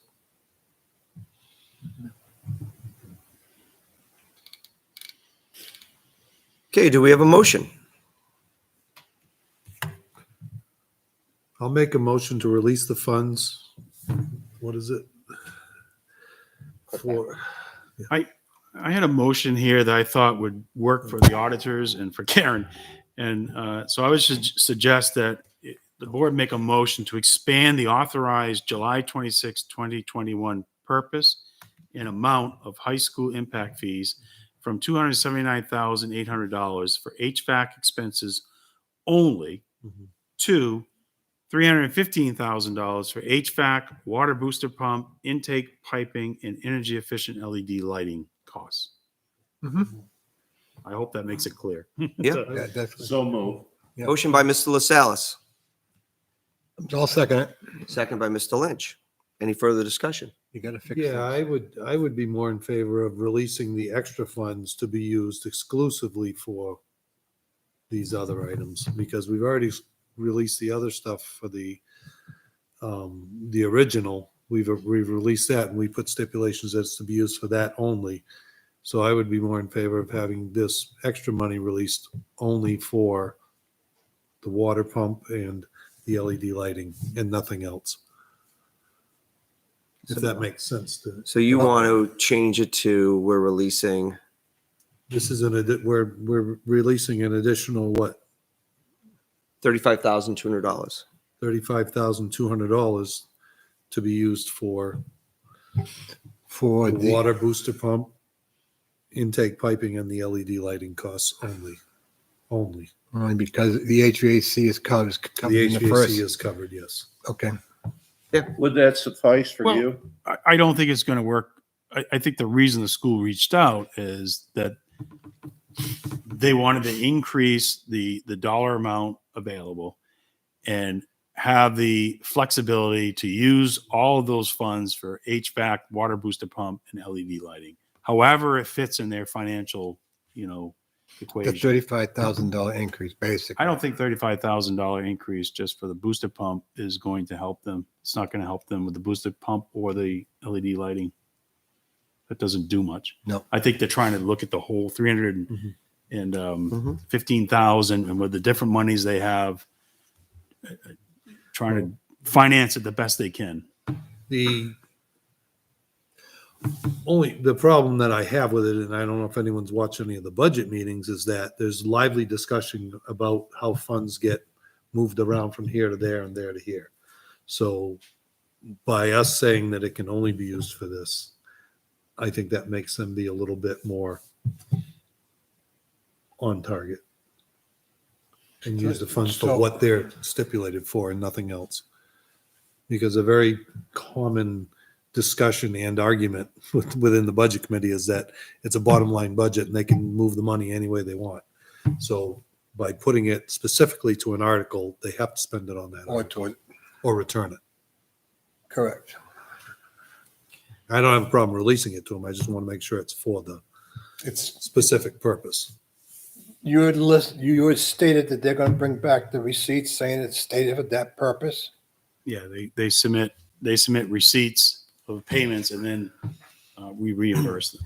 The way this is Sorry, reading, it's yeah. almost like they're moving the money differently now. Because I- before it was HVAC, and now they're saying that the LED fixtures are going to be about $310,000, and now they got an inlet booster pump issue for another 40 to 50. So it's almost like the last request they want to negate. They now they want to- use the word repurpose. Yeah. Yeah, So- so no. So, No. I think that they're looking No. to be able to expand it for the water pressure issue and the LED lighting. But, why close the door for HVAC? I mean, because again, these funds are going to expire and, typically the Board of Selectmen, if it's eligible uses, usually doesn't get involved in really dictating how they're spent, as long as it's an eligible use. I'm not in favor of allowing it to be moved around any place that they see fit. I think the 279.8 stays with the HVAC and the other goes to the water pump intake and LED lighting. I'm curious if what's going on with all that HVAC work now, if they don't need $279,000 for it, if they only need $40,000 now. I have no issue that they want to use the money for, make the school more efficient, to better the school. I'm just more concerned on what happened to the HVAC concerns. Let's get the estimates in there. They're still waiting for their estimates in the memo here. So, I mean, I'm just curious, what was the original $279,000 for HVAC? Say, that's a lot of work. And now not to need it? Unless they funded it some other funding way. source somewhere else. Yeah. It's Yeah, and that's the possible. part we just don't know. Yep. So I think we just need a little more clarification. Once Breakdown. again, I mean, I think the funds are for the school. It's for improvements of the school. We're going to make the school more energy efficient. We're going to make better lighting for the students. I mean, I see all the positives too. I just don't understand how it. I'll see if changed. maybe Corey, can participate at our next meeting, and Or you can give us a breakdown of what the or cost. just give a little follow Give us a up. synopsis We haven't got a of what cost went on. breakdown here yet. Just a little education so we all know what happened.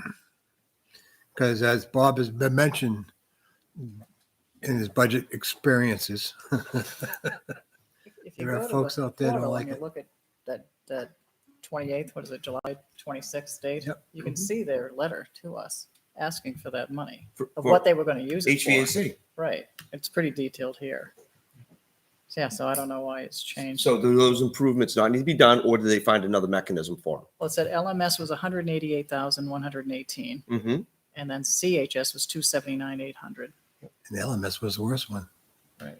Yeah. So that was a lot of money. And now, what do you think it's doing in the article? You think they're trying to use the money? Well, it to- says here I know that if 'cause you go the back lights and is read the 3. letter, that they have to do $40,000 to $50,000 worth of booster pump intake piping work. And then it says they have about $310,000 in a LED fixture. This goes way over the 279 here, unless I didn't. Yeah, so my didn't question use is, the money. with the 279, did you already do the work and use another mechanism? Or Mm-mm. are you going back No, and they looking just- at it and the inlet pipe and the booster pump's going to fix it for you? I'm not in favor of changing anything until we talk to them. Get a better And I breakdown. still don't want to see it just moved around and put into a pot where it can be used for whatever. And they also got the warrant article for the LMS and the totally all new heating and everything else. This may change completely. So if you could just get us a little more definition of what they're trying to do? Yep. Thank you. All right, so next we have the Hudson Water Department Conservation Plan. Mr. Brown. That's something, but- I wanted to put this on the agenda, because it did arrive here by certified mail, and it was also sent an email copy as a courtesy.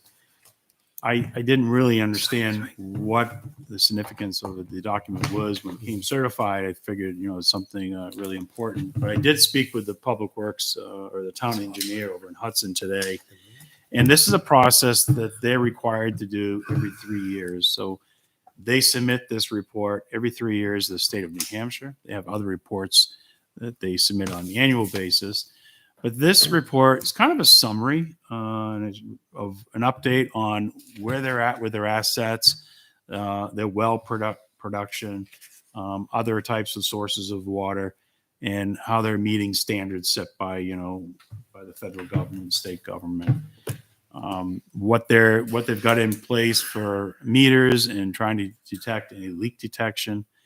And again, I just wanted to say that they sent this to Litchfield, to the Regional Planning Commission, and also to Pennachuck. So it was more of a courtesy notice to us. But when I went through the document, I did notice sometimes, I know a couple of our selectmen have always been asking questions about the status of some of the wells. And those wells, there's a section in here where they're listing the Ducharme and They Yeah. actually say they're out of service. So Dusham is off. yeah, and it's so. I don't know why they call it that. And talking with the He's still with it. town engineer, they're Right. actually I know. right now they're having discussions about whether or not they're going to spend. Very well. It's like $10 million to put in filtration system to try to make that water drinkable again. The wells here in Litchfield. Yeah, Yeah, there's a lot of iron levels in them. and or if it just makes sense to to look for purchasing water from another source. So they're a community there. That's what they're looking at right now, whether or not they install the equipment and to filter out the contaminants in those wells, or to completely abandon them and look for another source.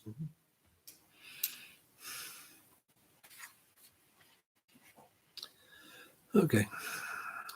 Wonderful. I wonder if that'll take care of PFOAs too. That I think that's one of the things that they're looking at. Okay. And They do have that in there. They did find it in there, but it's very low. Right now. But it could go up. okay, so that's there. If you want to take a read through it. It's a good document. Appreciate it. We had no other business added this evening. Next, we have the town administrator report. Mr. Mr. Brown. Chairman, Yes. it kind of tickled my brain when we and Dr. created as a part of the planning board an email concerning the status of the Shirley Bay and Rocky Hill people that are on bottled water. Is there any updated status on that? I've not received any updated status. So I received your email today, and I can reach out to that person that gave us a virtual update, did a good job. I'm hoping that they've made some progress and that there's some plan of action for this spring, if they're going to install water lines, that they've had some progress on that, or if it's still just held up between expansion of water lines and filtration system. I don't know, but I'll reach out and find out what we can learn. I seem to recall when we had that discussion that they said that they would have some sort of conclusion in the 6 to 8 week time frame, and that was like in the summer. It was Yeah. And who was that person, and where were they from? Do you remember? Well, I don't remember the person. Maybe it was Mike Wimsat, definitely from New Hampshire Department of Environmental Services. I think it was Michael Wimsat that presented. Well, we still have a lot of people out there using bottled water. So I think they deserve to know what the status is. So if you could update us, that would be great. Yep. Which leads into the town administrator report. Yep. One of the first items that we did send out, we received notice from the New Hampshire Department of Health and Human Services that this Thursday evening, January 27th at 6:30 p.m., there will be a virtual meeting. And the towns of Merrimack, Litchfield, Londonderry, Bedford are all invited to participate in that. Again, it's a virtual meeting, but it's to discuss the cancer concerns that are being, looked at currently right now. And a lot of people have had some discussions about it. So I think it's the department's opportunity here to at least try to address the public's concerns and let them know where they're at with whatever the studies are and where they're at right now with the findings, if anything. So that, again, is this link on our website, and our LCTV staff will be video recording it. They'll be playing it. If you don't sign up and register to participate virtually, you won't be able to ask questions and interact. So if you just use the local television station, you'll be able to watch it live, but you will not be able to interact. So I just am to be there. registered for that. I You believe are? it's Okay. at 6:30. 6:30 Yep. this Thursday. So Yeah. I could report back. Good. The concern in the part of people from Merrimack is that there's a cancer cluster. Mhm. And I don't know if that there's any definitive, it's hard to prove this stuff. But there has been some pretty specific data with a cancer cluster over by Pease. So, and this would be derived from St. Gobain, issue with the PFOAs. They've also had an increase in levels in the area again. I know I got a letter a little while ago, a couple of weeks ago, saying they're going to retest because somebody in the area tested very high. So people, if you get that letter, call them, get your wells tested. All right. Let you know this. If you recall, we made a commitment to convert our streetlights to LED, and a lot of the proposal was based on some subsidy receiving rebates from EverSource. I think it was only $100 a fixture, but part of the whole package was receiving that subsidy. I reached out to the contractor to see where the status is because we were, I was led to believe that work would start before the end of the year. We should have, lights installed right around this. Because they came out and did the inventory. Yeah, I mean, So apparently, because of some things that went on up in Concord, and I think you may have seen some stuff on the news where there was some kind of action taken to reduce or eliminate the rebate program, the energy efficiency funding, and the program was put on hold. So they kind of stopped working, it sounds like, on our project. And I'm like, well, the subsidy wasn't that great. I really need this to continue to go forward. And they said, oh, okay. And so they've put in the paperwork they're very hopeful that they can win the funding if it's approved and the state reverses their position on it, that we'll be able to seek retroactive payments. But I'm meeting with the contractor tomorrow at 2:00 and discuss the construction plan and get it back on track. So I'll keep you updated on that. What's the difference in that, Troy? I think it's like I said, it's $100 a fixture. So we're only talking like 40. I think we have 42 fixtures or something. It's only like So $4,000. And I don't want to see us holding up, Yeah. So if the need project. So the ROI goes out, another half year? Yeah. I So mean, if need be, maybe we find Troy, it. do you know if the Reimbursed. school is contracting at all with? not with this vendor, but when they're here, when I talk to them tomorrow, I'll ask them, if they had done any, looked at the parking lot lights. 'Cause Yeah. that's what they have. And I'll talk to them about that tomorrow. But I know the school is, as we saw this evening, looking at internally, at least, all LED fixtures. So. And I wanted to just mention no action tonight, but I want to give you a heads up. Jason Brennan had contacted me, and because of his private job, he's very much aware of things that are going on in the GS world.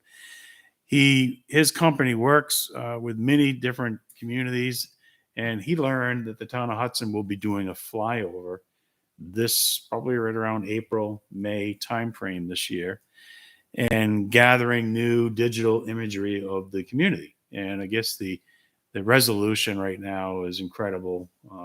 He's talking like, I don't know what it means, but 3-inch resolution, which is really good. I don't think that means you can get right down to 3 inches, but it's pretty much right there, cutting edge standard for communities. And because he just kind of reached out to the company and concept to see if they're up in the air and they're tying into the grid and doing all this kind of stuff that they need to do, what he thought, what we could anticipate a cost would be for our town to have it flown at the same time.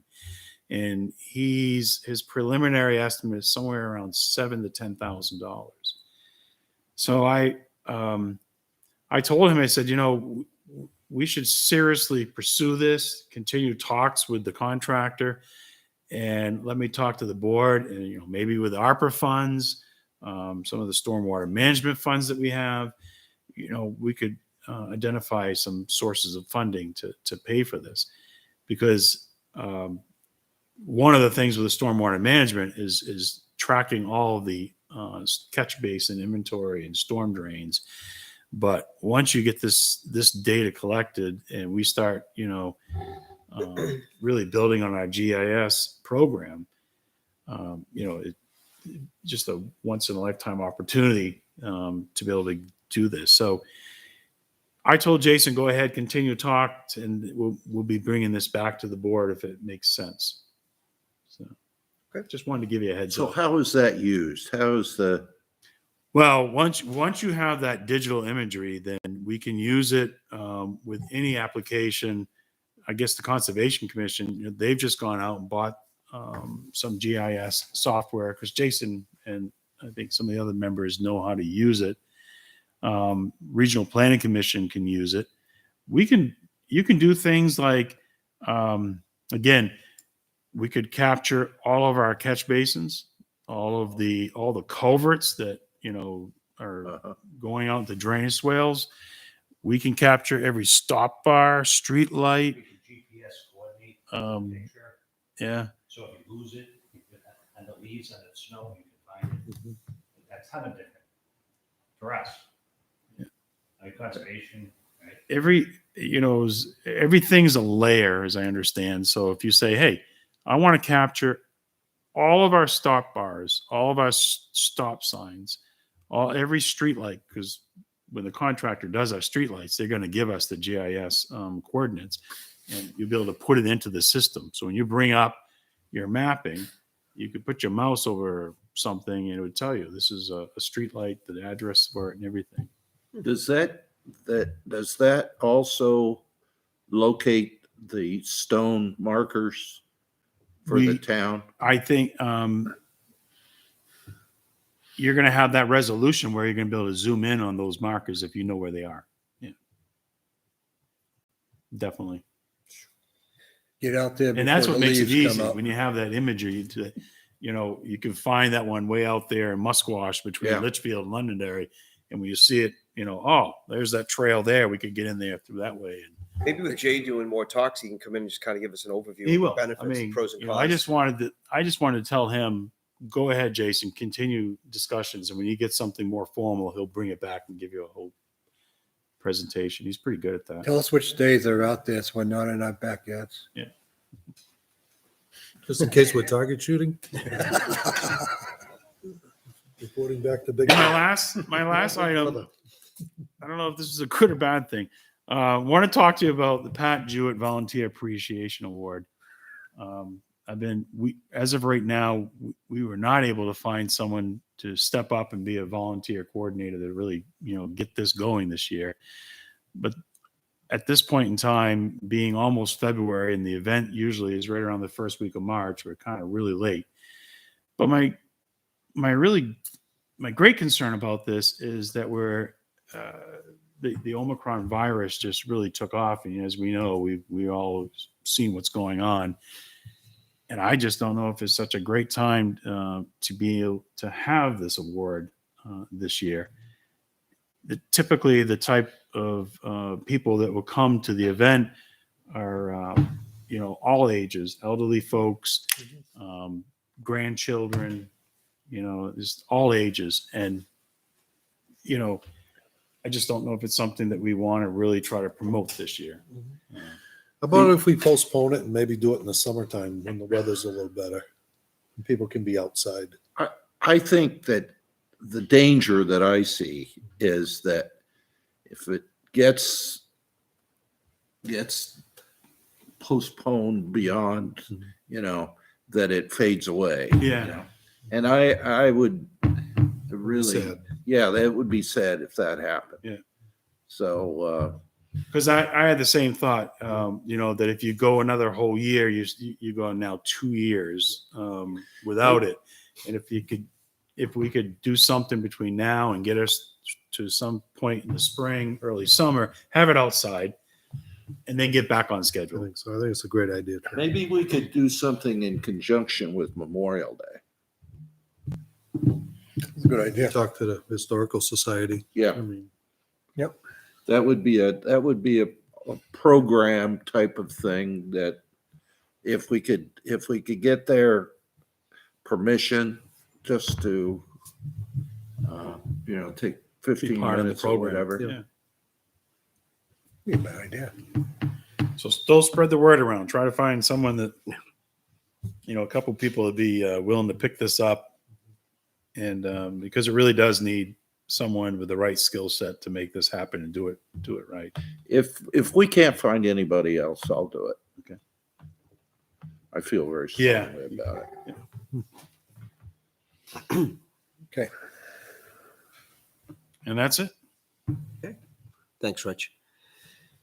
Thank you, Rich. Next is Selectmen reports. Ms. Queenan. Hello, let's see, planning board, we have a special meeting, January 26, 2022, at 7:00 PM here at the town hall.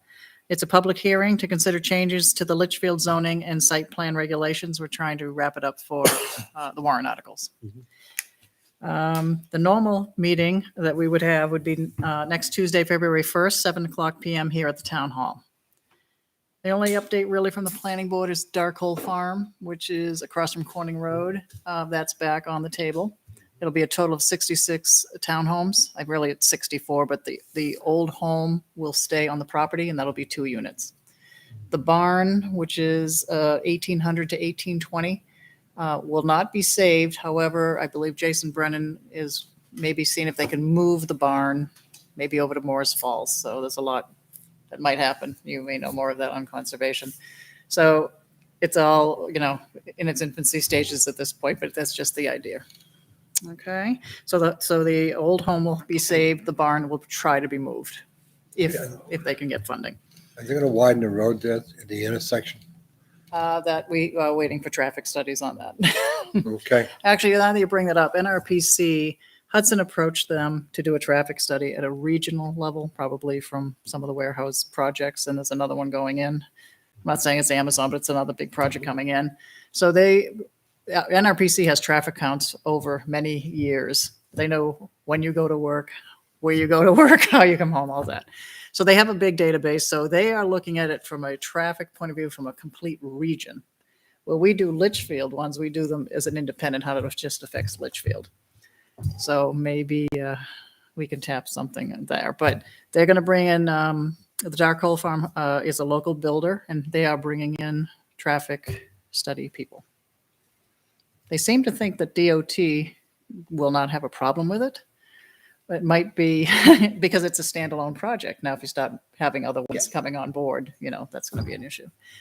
I think we had a person also question that you needed like 400 feet of line of sight between the entrances coming in and out. The one that's further north is a bend in the road where the speed limit might be 35 or 40. It kind of fluctuates. So they said that the person who lives across the street from that, who witnesses all the traffic, said that a citizen can't request a speed limit change on the road, but the town could. So that might be something that may happen. Is there any discussion of a traffic light at the end of Corning? That will be conversations Part of that are it. coming. Study. Because I think it's justified now. In front of Princess. It's a tough intersection. And Especially in the morning. Yep. And the other one, which is actually in Hudson, is the end of Page Road. 102 in Page. That one's really Yeah, bad. that left-hand turn. Yeah. Trying to take a left out of there. Yep. That's brutal. Yep. Well, you were there when we were doing that, right? We Yep. needed Hudson to say there was a problem. We could not, and the traffic counts didn't justify it. Justify it. Other fatalities, accidents didn't justify it at the moment. Yeah. A lot of motorcyclists get hit at that intersection. Yeah. It's a white knuckle pull out of any left turn going from 0 to 45 is tough. It's a Even- shame that even down somebody has further. to die before they do something. Yeah, I know. It's tragic. Really a shame. So let's see, as far as NRPC, the next full commissioner meeting will be Wednesday, March 16th at 7 PM at their headquarters at 30 Temple Street in Nashua. There was a bill that came actually, it was voted today. Yeah. For municipal to change the membership of the NRPC to be more heavily weighted toward the big cities. Right. That was defeated. I know, yeah. Went down in flames. Good. So There's actually, they were going to change wording on it, I think. Jay thought that it would be, you'd still keep your 2 representatives each, but every 40,000 people or something, you can have another rep. I think Nashua would only end up with 4, maybe 6 it total. was defeated. But at least it's more balanced if they reword it. You mean it went down, they're not even going to approach it? Down Okay. in flames. He thought it was going to be more palatable if they changed the numbers. Okay. Good. Well, depends who you are. You would have passed those over if you wanted them, Troy. Could have asked. Hey, you Oh, just could sorry. have. Just come over. Is there anything else you want to take from over here? You want this? That's all I have. Microphone? You want Kevin's notebook? There's no writing in it. I need his, No, it's his date book. There's 0 in it. From an emergency management team, we did have a meeting last week. We discussed the potential or possible rolling blackouts that could happen with Eversource. Right now, they have a fuel issue. And if the winter keeps getting worse and the limit of fuel comes down, we could end up with rolling blackouts. So we discussed how it would affect the town and our emergency operations if that was to happen. Is it limited fuel? Because this isn't a bad winter compared to Yeah. what we Oil. had. They sold off some of their oil. Sold off some of their oil, it was, right? Yeah. Isn't it? Well, that's not very No. smart. And they're having a generation issue because there's not a lot of coal plants anymore. I did notice that Bow Station was it working. was working. That's what we were told. Yeah, it's really pumping out now. Heard the trains go up. I don't know Yeah. that it was Fuel. working at all last year. The year before it did. Now it's cold. That's coal, yes. Yes. They try to keep most of the coals off until they need them. It's interesting that they only, one year, they only ran Bow Station for like 2 weeks. In the cold weather. And that station put out more pollution in that 2 weeks than all the other generations. Of course, most of our power comes from Seabrook, which doesn't generate any. Yeah, and But, they're questioning right now if they'll get their new permit next year, I think it is. They have to get permitted again. Vermont Yankee completely shut down. But that was nuclear. That was nuclear, yep.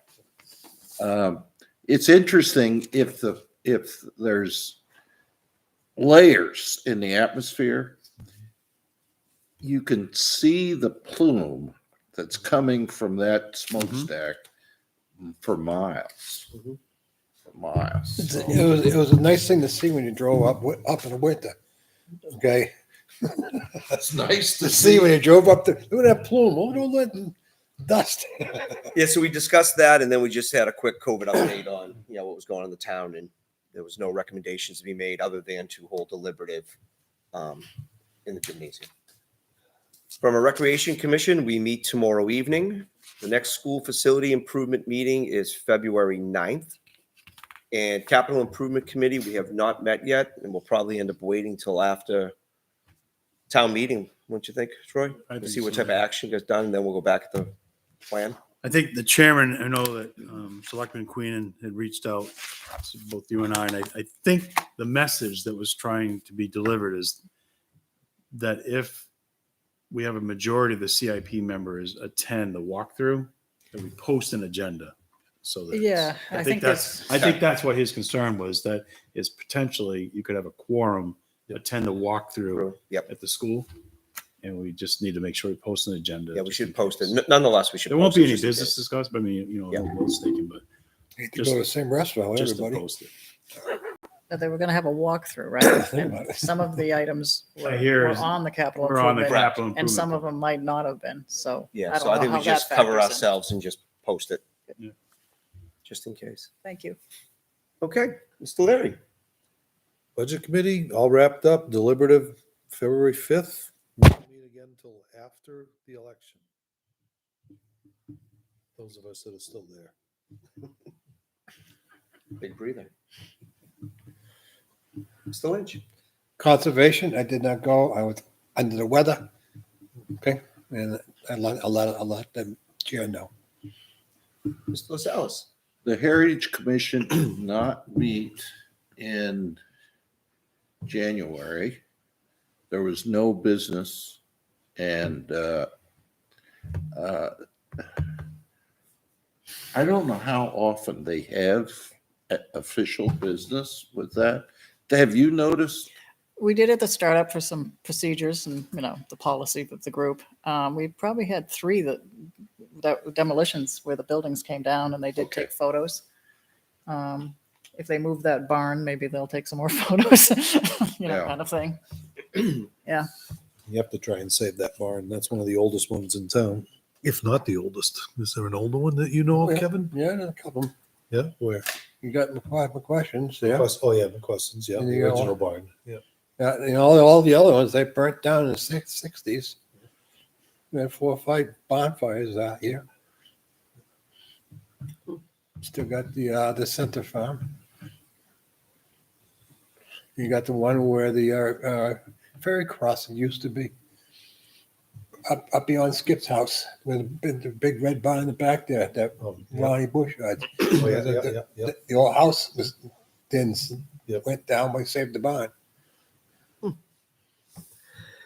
Okay, well, that concludes our public session this evening. We do have one more item this evening. It's a non-public session under RSA 91A:3(2)A, employee dismissal, promotion, compensation, discipline, or investigation. Do we have a motion to go into non-public? Motion by Mr. Lascelles. Second. Second by Mr. Lynch. Roll call vote. Ms. Queenan? I I am a yes. was at the Mr. same. Larry? Yes. Mr. Lynch? Yes. Mr. Lascelles? Aye. We are now going into non-public. Both you guys. Excuse me. We are now entering a non-public session. While we do not anticipate the need to return to public session following the non-public session for any reason other than to adjourn the meeting, we reserve the right to do so if a non-public session necessitates the board taking action in a public session. We are now in non-public. Everybody have a great evening and be well. Good night, everybody.